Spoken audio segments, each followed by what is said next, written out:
Prestigious event at the Michelangelo Hotel in Johannesburg celebrated business excellence and all series participants for their distinctive business partnerships. Don't miss the Growth Engines Awards ceremony on the 7th, 8th and 9th of July on Business Day TV. Brought to you by Standard Bank, the bank for entrepreneurs. Standard Bank. Moving forward.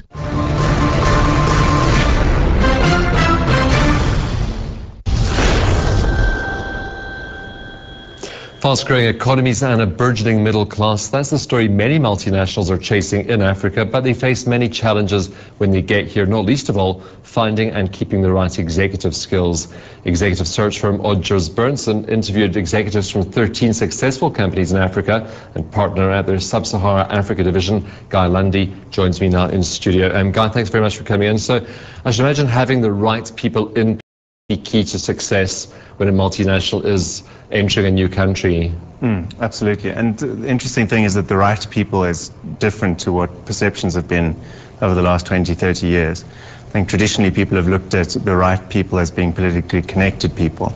And these days, with the growth of democracy across Africa, it's much more important to have somebody that can develop strong relationships with whoever happens to be in power at the time and maintain those relationships, whatever happens through democratic elections.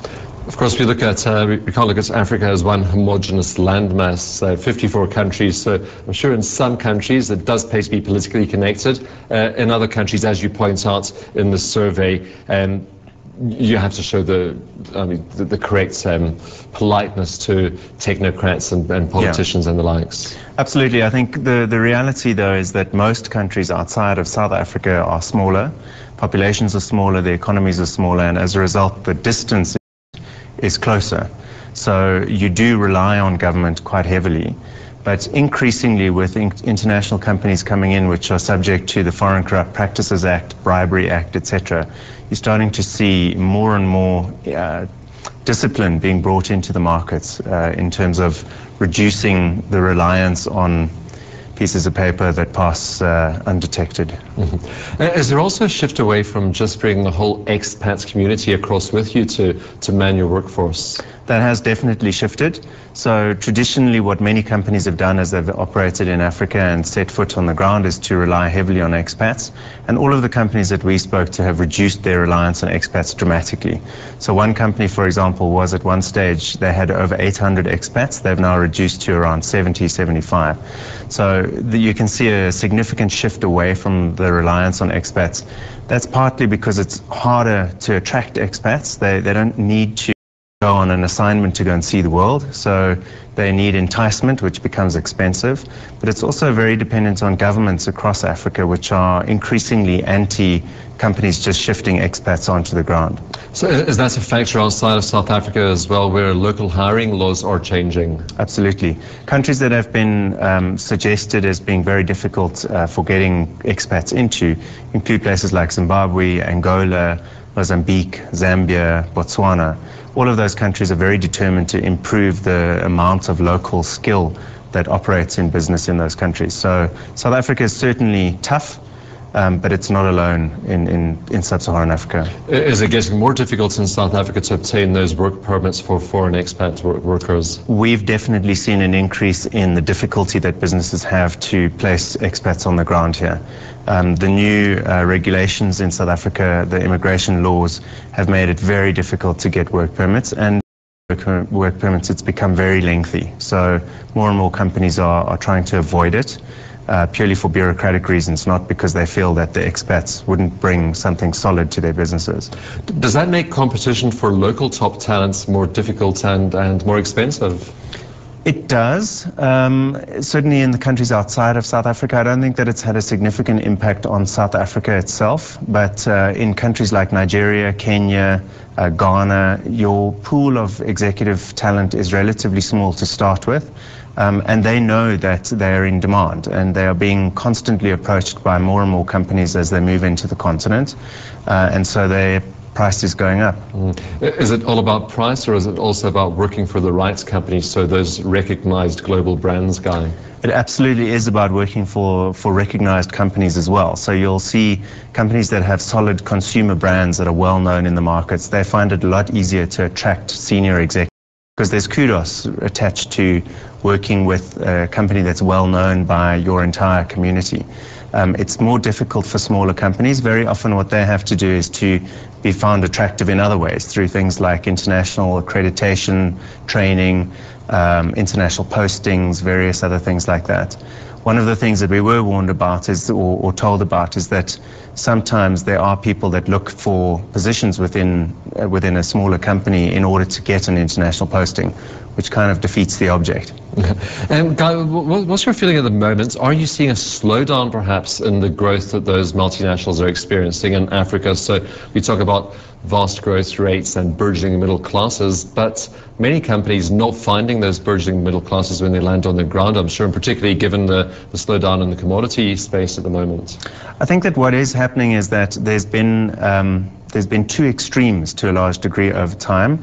One is pure ignorance about what Africa is about and an avoidance of the opportunity, and the other is what I describe as naive optimism. Where it appears that it's just grow, grow, grow, and if we throw people onto the ground and we set up, we will immediately reap the rewards. There's a move towards much more realism and businesses that are starting to provide products and services that are actually relevant to the local markets rather than just dumping their entire catalogue into a particular country and hoping that it'll work.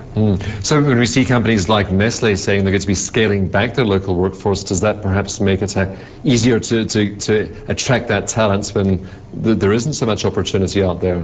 Yeah, I think that certainly what will happen is that other companies that are moving in, because there are plenty of others in the food sector, our own companies like Tiger Brands, other international companies like Parmalat, etc., that are moving into those same countries. And I'm certain that those people will be picked up because they will have had good, solid training. Stable. Apart from attracting talent, what are the other biggest challenges that those companies do face when they're entering Africa? Well, a couple of the things that get mentioned fairly regularly. One is red tape across the board, whether that's licenses to operate or the ability to get work permits for expats. Red tape is a real factor in trying to do business across many countries in Africa. The lack of infrastructure is also regularly raised. The fact that it's very tough for people to operate, not only in terms of doing business, but also to live there. So it's challenging trying to get people to do the same sort of work as is experienced elsewhere on the ground in Africa. So those are a couple of things. One of the things that is brought up fairly often is a discussion around education levels and whether education and skills are as good as elsewhere. And our finding is that it's in fact not education, it's more about global experience. So many managers on the ground have worked for local companies. They haven't worked for international multinationals, and as a result haven't really been exposed to global best practice. So that's also a factor that many companies find. Guy, we have to leave it there. Thank you very much for your insights. Great, you're welcome. That's Guy Lundy. He's partner at Odgers Berndtson Sub-Saharan Africa.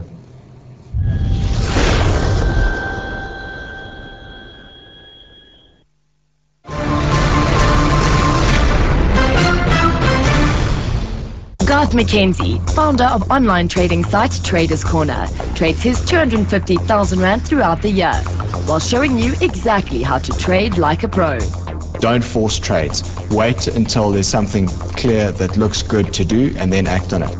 That's Traders Corner, weekly on Business Day TV, channel 412.